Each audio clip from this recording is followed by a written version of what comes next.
O podcast que você ouve agora é uma produção da Central 3. Cristo Redentor, braços abertos sobre a Guanabara.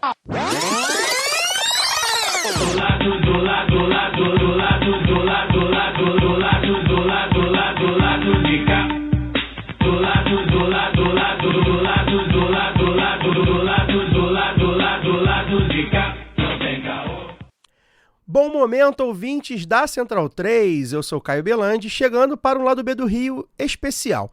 Estamos de recesso até a última semana de janeiro, mas para a gente não deixar vocês morrendo de saudade, preparamos uma série de episódios do Lado B Revista para publicar aqui no feed de podcast. O Lado B Revista, para quem não conhece, é uma espécie de spin-off do Lado B do Rio, exclusivo para o YouTube. Ele foi ao ar em 2 temporadas, de julho de 2024 a junho de 2025, e teve apoio do escritório Normando Rodrigues Advogados. Hoje, você fica com o episódio 03, uma entrevista com Omar Júnior sobre o Bar do Omar, o bar de esquerda mais amado do Brasil. O programa foi ao ar em julho de 2024 e é apenas um dos 18 episódios do Lado B Revista. Se você gostar, eu espero que goste, você pode assistir todos no youtube.com/Lado B do Rio. Obrigado e bom programa. O termo esquerda festiva foi usado durante o século passado de maneira pejorativa para criticar aqueles militantes que pareciam mais preocupados em tomar uma caipirinha, ouvir Buarque, paquerar, do que com a causa dos trabalhadores e trabalhadoras do Brasil. Porém, esse tempo passou.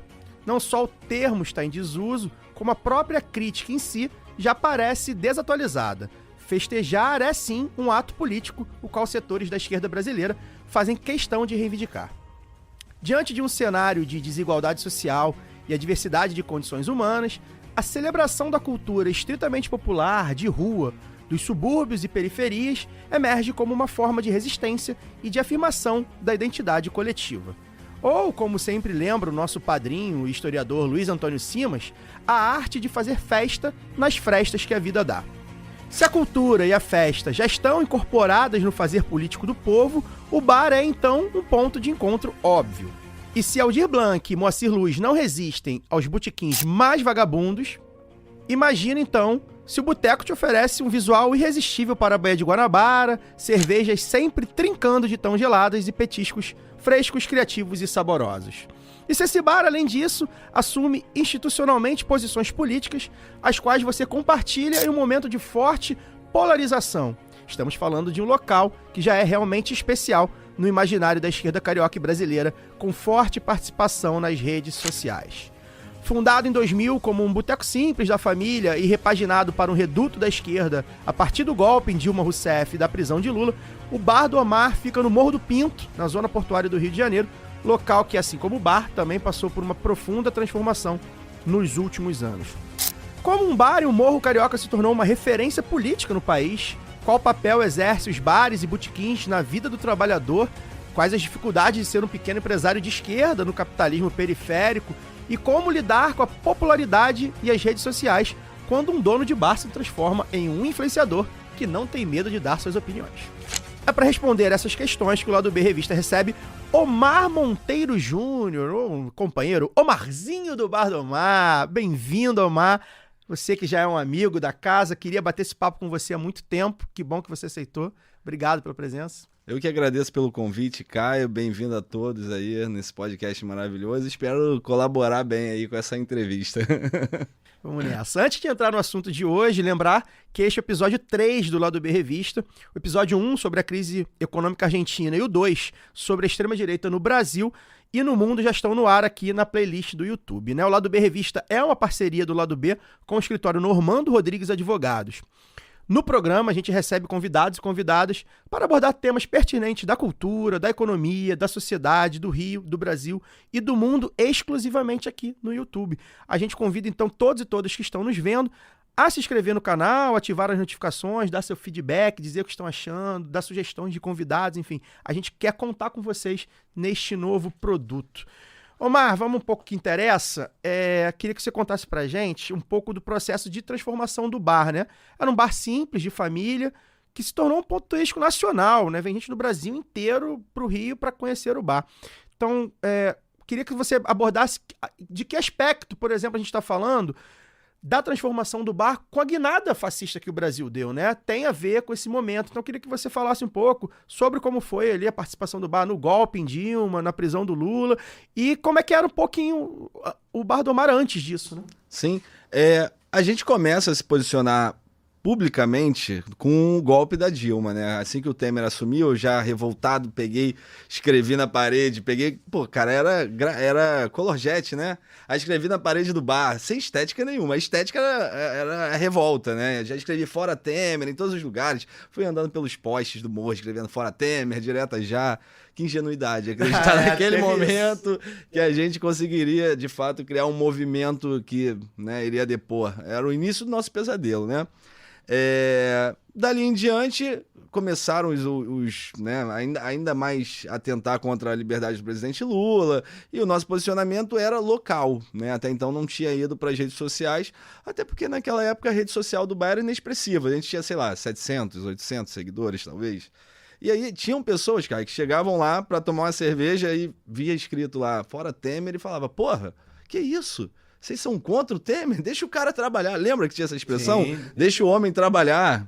Enfim. E iam contra, assim, iam embora. E era uma época que a gente tinha esse volume de cliente. Naquela época, todo cliente era importante. Mas fazer o quê? O cara era a favor do Temer, quer ir embora, vai. Acha outro bar para beber. E aí, quando o Lula foi preso, é que a gente resolveu se posicionar publicamente nas redes sociais. Ali a gente já tinha mais uns seguidores, talvez uns 1.500, 2.000. E a gente postou a foto do Lula, dizendo que a gente estava com ele até o final, que a gente não abriria a mão de lutar pela liberdade dele. E aí o bar deu né, ficou mais conhecido dentro da esquerda. Eu era muito recém-chegado na esquerda, eu não entendia a complexidade da esquerda como entendo hoje. Não que eu entenda muito, mas hoje eu entendo um pouco mais. Sim. Para mim, todo mundo lutava pela, né, liberdade do Lula, é a pauta principal. Depois eu fui entender que não. Tinha outras pautas, não pode ser a pauta principal da esquerda, enfim.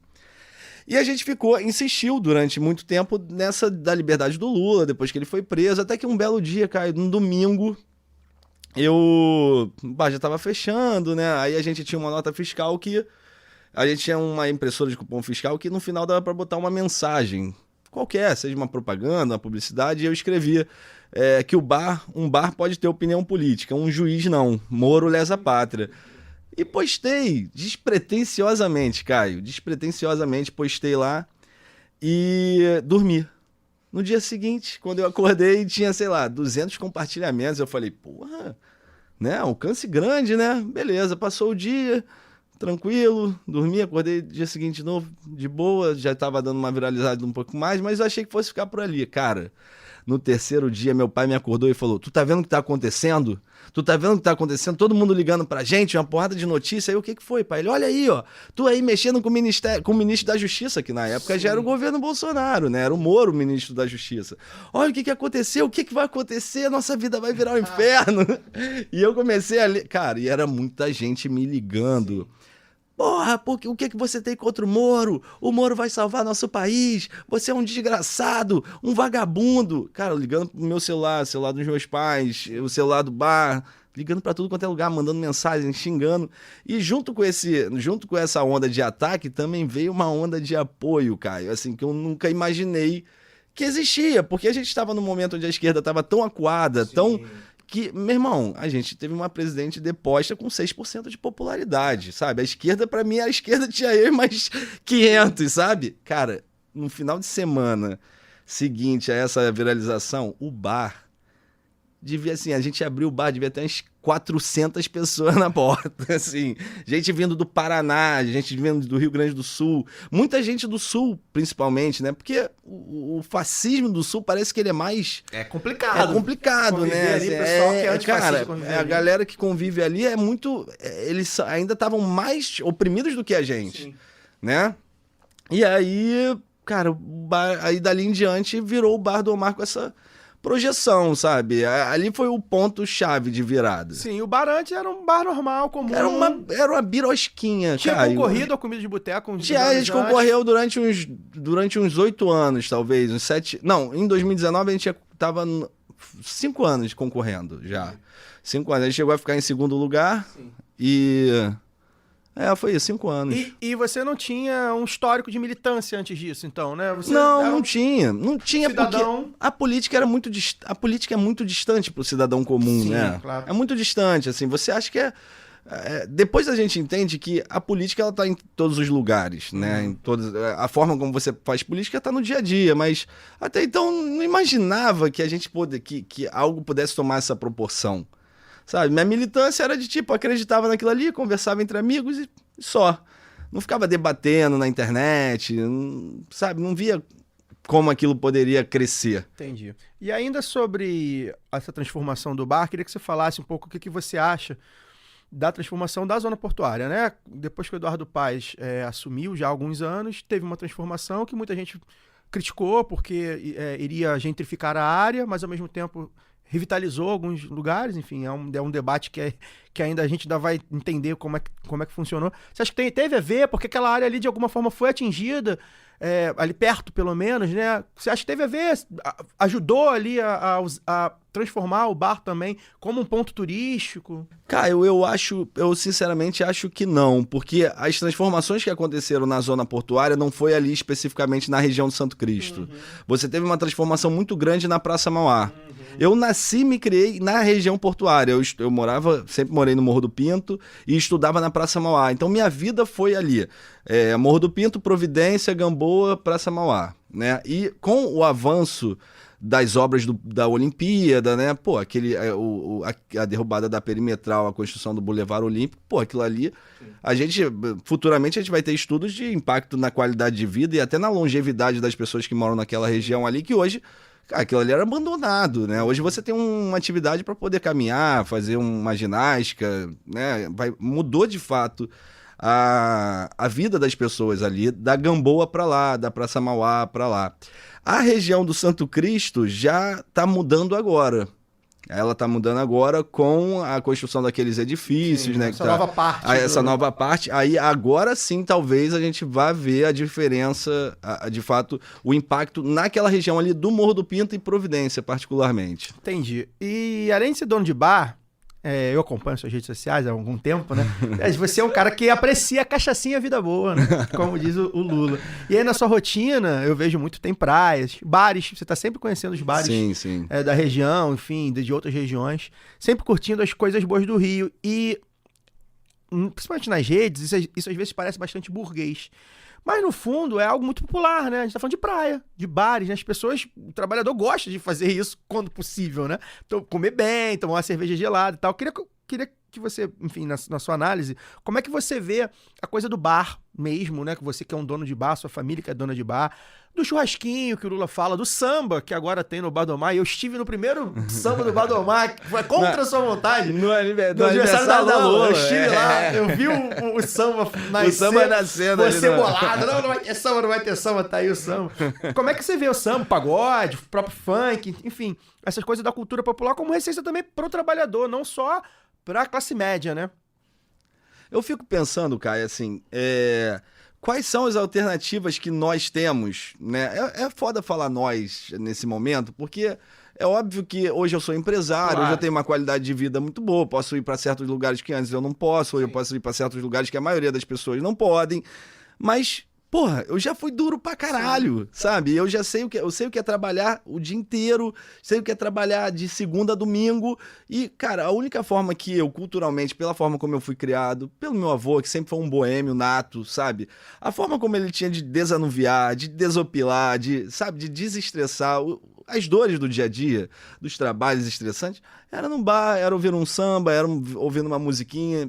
E é uma identidade que a gente tem, eu acredito que não apenas como carioca, mas o brasileiro, no geral, gosta de um churrasquinho, gosta de uma cervejinha, gosta de um samba, gosta de uma música boa.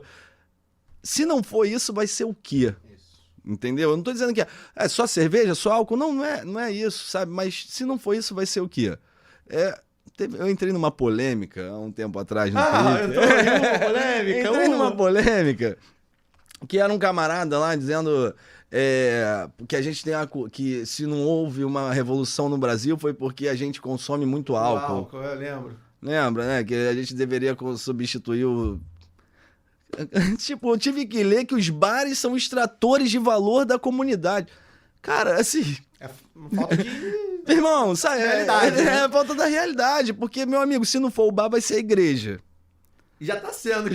Já não tá sendo muito bar, entendeu? Já não tá sendo muito bar, tá sendo mais a igreja. Tá resolvendo? Não tá. Entendeu? Tá piorando, entendeu? Se não for o bar, vai ser a igreja. E eu fico muito feliz, assim, que esteja crescendo, vendo o meu território, né?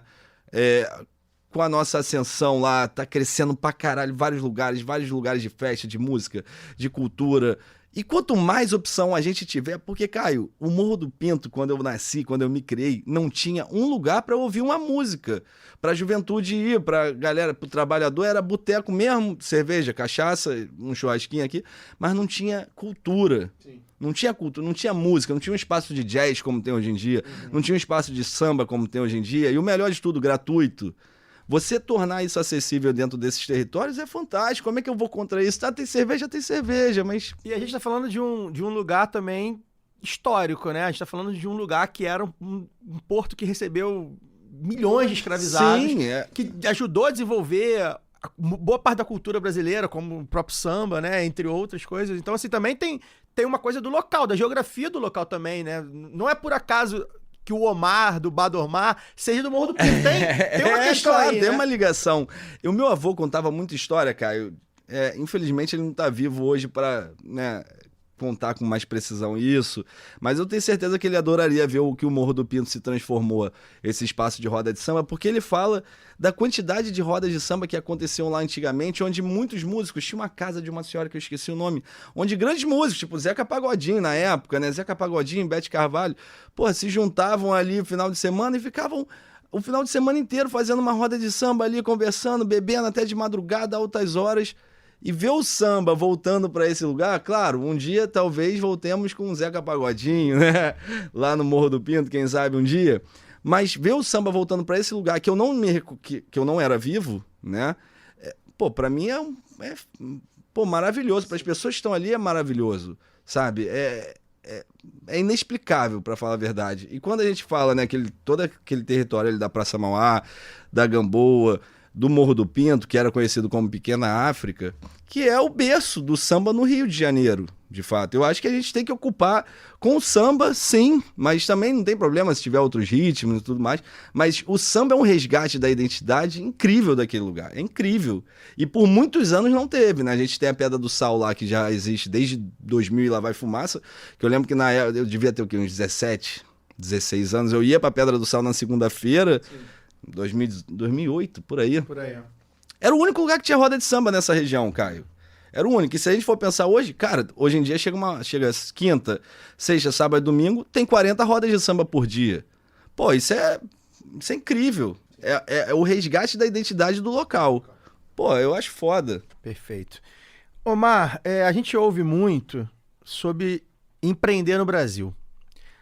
E empreender virou uma palavra que a direita, como quase tudo que eles têm feito aí nos últimos anos, se apropriaram.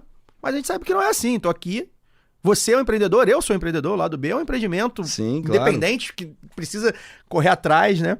E eu queria saber como é que é ser pequeno empresário para você. Porque assim, a gente ouve bastante e isso vem inclusive dos grandes empresários, que aí é uma falácia, né? Dizer que é difícil empreender no Brasil para os grandes empresários, é mentira, né?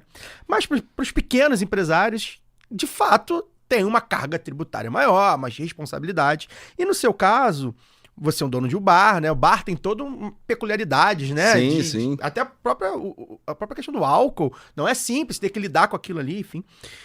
E no seu caso específico lá, por causa do tamanho que o Bar do Mar virou, se você atrasar uma conta de luz, amigo, se você atrasar um pagamento de uma rescisão de alguém, vai acabar com a imagem. Porque isso você fala bastante também nas suas redes, né? Como você trata o próprio trabalhador do Bar do Mar, porque é isso. Se você é um homem de esquerda, você é um empresário de esquerda. Claro. No mínimo, tem que tratar o trabalhador com todos os direitos que ele tem. E eu queria que você falasse um pouco, porque a gente sabe que não é fácil mesmo, assim. Eu falo com muitos pequenos empresários que vêm, que apoiam o lado B, inclusive, né? A própria Camisa Crítica está sempre aqui com a gente. Não é simples, tem uma demanda complicada, né? As grandes empresas vêm e consomem tudo. Se deixar, vai virar, né? Esses bares aí de redes, né? Se deixar, vem alguém, compra, né? E vai posterizar e tal. Queria que você falasse um pouco como é que é navegar nesse mar aí. Caio, hoje, né, hoje eu vou falar, obviamente, pela situação que nós estamos hoje, que, claro, quando você atinge um nível de público frequente, quando você atinge um nome, fica tudo mais fácil. Fica tudo mais fácil. Mas para quem tá começando, cara, é difícil demais, mas é difícil num nível assim. Recentemente eu dei uma entrevista falando sobre como foi o início, o que você, pedindo dicas, assim, o que você pode fazer, qual mensagem você pode deixar para uma pessoa que está começando agora. Cara, a única mensagem que eu posso deixar é o seguinte: não desista, porque vai aparecer muita dificuldade, é muito difícil empreender no Brasil, mas não é difícil como a direita fala, não, a carga tributária no Brasil é muito alta. Não, porque a gente paga muito direito trabalhista. Não é difícil por causa disso. Sabe, não é difícil por causa disso. É difícil porque a gente tem uma população enorme com uma renda baixíssima. E se você está começando, naturalmente a renda do trabalhador vai para consumos básicos, claro, né? Vai para sobreviver. E quando ele tem um dinheirinho, ele vai querer gastar num lugar onde ele vai tirar uma ondinha, e nem sempre é no pequeno. Sabe, a questão da valorização do espaço, do local próximo da sua casa, do pequeno, sabe, é nessa linha. E que não existe como eu posso dizer, não existe uma... Qual é a palavra adequada para isso? Não existe uma cultura de consumir do pequeno no Brasil. Pelo contrário, a gente está muito acostumado a querer consumir do grande, consumir da marca, consumir do que já tem nome e tal. A gente não valoriza o pequeno. E isso dificulta demais a vida para quem está começando, né? E assim, cara, eu fico muito puto quando eu entro no Twitter e vejo a galera da direita, anarcocapitalista, quando fala alguma coisa de direito trabalhista, a galera fala, não, porque é muito difícil empreender no Brasil por causa de direito trabalhista. Pô, mano, se a empresa não consegue pagar o direito trabalhista do funcionário, tu não tem nem para ter funcionário. Como a gente foi por 18 anos, Caio. 18 anos do Bar do Omar foi eu, meu pai, minha mãe e minha irmã. Sabe, o bar existe há 24 anos, 24, né? 24 anos. Porra, a gente foi ter funcionário de 6 anos pra cá, cara. Se a gente não pudesse pagar direito trabalhista, não era nem pra gente estar aberto, entendeu? Aí a pessoa vai falar que esse é o limitador? Não é. É porque a maioria dos empresários não querem meter a mão. Sim. E aí querem achar que vão contratar uma pessoa, não pagar direito trabalhista, botar ela pra trabalhar ali. E essa coisa que você falou, né, de rivalizar com grande empresa, né? A gente vê uma polêmica que tem no Twitter também, você que é twitteiro, né, que tem sempre ideia pra essa polêmica, que é o tal do restaurante com nome australiano que tem a costela, sim, né? Sim. Não bota dinheiro aqui, nem quero, e a gente não vai dizer.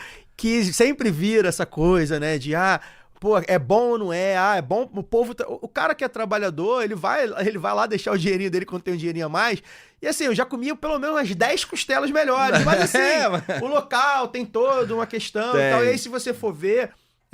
e aí quando eu falei de carga tributária e tal, é muito desigual para uma rede como essa de um bar de bairro, né? Você acaba tendo essa desigualdade também, né? Então, eu acredito que seja para vocês, donos de pequenos negócios ou médios negócios que seja, muito difícil de estar lidando com isso. Tá uma oferta muito grande desses bares de rede, com dinheiro de fora, muitas vezes, de propaganda.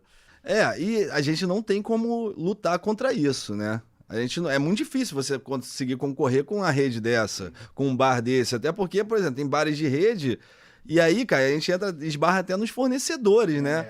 Porque o mesmo fornecedor de cerveja que eu tenho é o mesmo que ele tem. Entendeu? Então, assim, eu compro um volume X de cerveja, ele compra 10 vezes mais. Então, o preço para ele vai ser outro. Sim. O preço para mim é mais alto, porque eu compro um volume menor. Ele, como compra um volume maior, ele, além de comprar mais barato, ele vende mais caro, ele tem uma margem de lucro altíssima. Sim. E esse cara ainda tem coragem de reclamar da carga tributária, amigo? Eu não reclamo, ele reclama. Cara, é inacreditável isso. E como diz o Daniel Soares, né, do lado B, meu companheiro economista, né, é bom a gente sempre lembrar, ele ensinou isso, né? A economia ensina isso, a economia política, né, a cadeira economia ensina isso. A lógica capitalista é sempre por oligopólio. É a lógica capitalista. A lógica do capital é sempre se unir entre eles para poder ganhar mais dinheiro. Omar, para a gente encerrar aqui, uma última questão. voltar a falar de Twitter, né? Ei. Eu vejo, acompanho muitas polêmicas lá no seu Twitter, né? Muitas coisas engraçadas também. E muitas vezes eu já vi te reduzirem de uma maneira até criativa ao mero dono de bar, né? Aham. Tem um apelido aí ótimo que te deram. A aí. dona Jura do PT, maravilhoso, porra, é é maravilhoso. Foram muito criativos, né? E aí eu queria que você retomasse, né, na primeira pergunta que eu te fiz, sobre seu histórico de militância, se na sua família tinha isso, se alguém da sua família tinha algum, de repente, sindicalizado e tal. E como é que você se vê agora, né? Porque agora você, de fato, é um influenciador, né? Você se tornou, você emite as opiniões, você tem contundência, você tem... Enfim, a gente vê que você tem opiniões firmes na maioria das vezes. E eu queria que você contasse um pouco desse processo, porque o bar se transformou e você também se transformou, né? Você é outra figura hoje em dia. Eu falo que, pô, o Omar do Bar do Omar, todo mundo sabe quem é. Até, inclusive, gente de direita sabe quem é. Eu sei que eu tenho amigos de direita que sabem, conhecem o bar e tudo mais. Então, como é que foi essa transformação também do gerente, né? Do dono do bar, do administrador do bar, para uma figura que hoje exerce uma influência? Você tem opiniões que influenciam as pessoas. Eu particularmente, cara, eu não consigo me ver como influenciador, tá? Eu não consigo me ver como influenciador. Não, tô cada vez mais low profile. Porque assim, essa brincadeira se chamar Dona Jura do PT, a dona de bar, caralho, isso aí pra mim é bobagem. Eu não ligo pra essa porra, sabe? Agora, tem dentro do campo ali uma galera mais virulenta que diminui o trabalho do bar. Diminui o bar. E o bar é a história da minha família, a história da minha mãe, a história do meu pai. Eu vi meus pais envelhecendo ali dentro, sacou? Então ver alguém diminuindo o bar, pô, me sacanear, irmão. Pô, pode me sacanear. Porra, tem 33 anos, tô bem pra caralho, vai me gastar, já que tá me gastando. Pô, não me pega. Agora, falar do bar, mano, assim, que é do meu pai e da minha mãe, aí eu já... Aí toca num lugar meu, assim, que eu não gosto. Então eu tô cada vez menos influenciador, entendeu? Quando tem que me posicionar ali em algumas coisas, determinadas coisas, eu me posiciono e tal. Você meio que percebeu que tem uma responsabilidade sobre isso também, até pra vir por você. Pra né? mim, exatamente. Pra me preservar também, porque, pô, não preciso mais ficar me expondo pra esse tipo de coisa, sacou? Mas, assim, a parte do bar, dessa transformação, de eu ter virado influenciador, o que mudou, eu acho que o que muda é a responsabilidade que a gente tem que ter, é óbvio. Eu não... Ainda entro, né, uma vez ou outra numa tretinha ali, que eu me permita. Às vezes a vida tá muito monótona. Pô, preciso me estressar, entendeu? Por exemplo, eu tava quietinho essa semana, aí veio esse negócio aí do Tachad. Vou me estressar. A vida tá muito tranquila, eu vou me estressar um pouquinho. Tirando isso, sabe, não tem mais... Mas eu perdi o início da pergunta, tinha uma... Não, eu queria sobre o histórico da sua família, se tem alguém isso, de bem esquerda na sua lembrado. família, porque você disse que não tinha. Eu ouvi uma frase há um tempo atrás, muito boa, que é assim, ninguém nasce de esquerda no Brasil. Ninguém nasce de esquerda no Brasil. Eu não tive ninguém da minha família com influência política diretamente. Minha mãe, na época, quando era jovem, foi da juventude comunista, foi brisolista, mas essa atitude de militância e tal não permaneceu com a idade. Não tive militante política, não tive nenhum militante na família. Historicamente, no Morro, não se debatia política quando eu era jovem. O que a gente tinha era aquela percepção de senso comum, sabe? De senso comum mesmo, sabe? Era de Político ladrão, político ladrão, mão esquerda e mão direita, a mesma coisa, é isso que a gente tinha ali. A gente não tinha um núcleo de formação política no Morro, a gente não tinha uma galera que era instruída. É engraçado falar isso, Caio, porque as pessoas que não crescem em determinados locais não têm a noção de como tem um véu ali que nos blinda do mundo exterior, sacou? Quando você nasce no Morro. Então, pra mim, a vida era aquilo dali, tá ligado?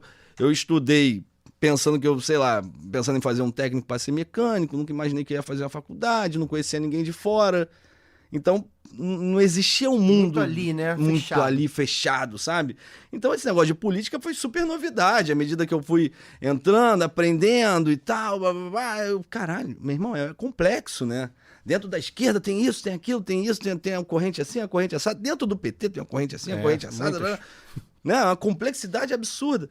E você imagina, eu não sabia nem... Né, não conseguia discernir quando eu era moleque nem o que era esquerda e direita, que dirá saber dessas complexidades dentro da própria esquerda, sacou? Então, assim, pra entender isso tudo, pô, Não tinha como aprender isso na família, não tinha ninguém. Minha família pouco tem ensino médio, sacou? Não teve nada, nem histórico, nada. Mesmo surgiu, a partir do... parece que surgiu o assim... O país virou isso da também, necessidade. Né? A gente se obrigou a se posicionar. Então, aí é que tá. O que veio, né? O que acendeu da necessidade de posicionamento foi tipo, mano, porra, eu não me imaginava fazer nenhum curso técnico de mecânico. Hoje eu sou formado. E eu só sou formado, cara, não é porque tem essa questão, né? Não, se você estudou, passou no Enem, sim, conseguiu a bolsa, é mérito seu. Não, é claro que é mérito meu. Claro. Porra, não foi o Lula que foi lá e fez a prova pra mim, sacou? Mas, cara, se não fosse as políticas públicas, eu não teria feito. Então, não, peraí.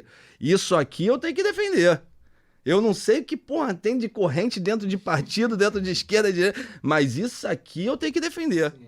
E dali é um caminho que... Mas se tu não tivesse estalo, sim, pô, já era, mano. Tu não consegue entrar na política, assim, pensar política. Entendi. Omar, muito obrigado. Tua assessora tá mandando esse entrevista aqui. Não posso dizer o nome da assessora, uma pessoa importante da mídia.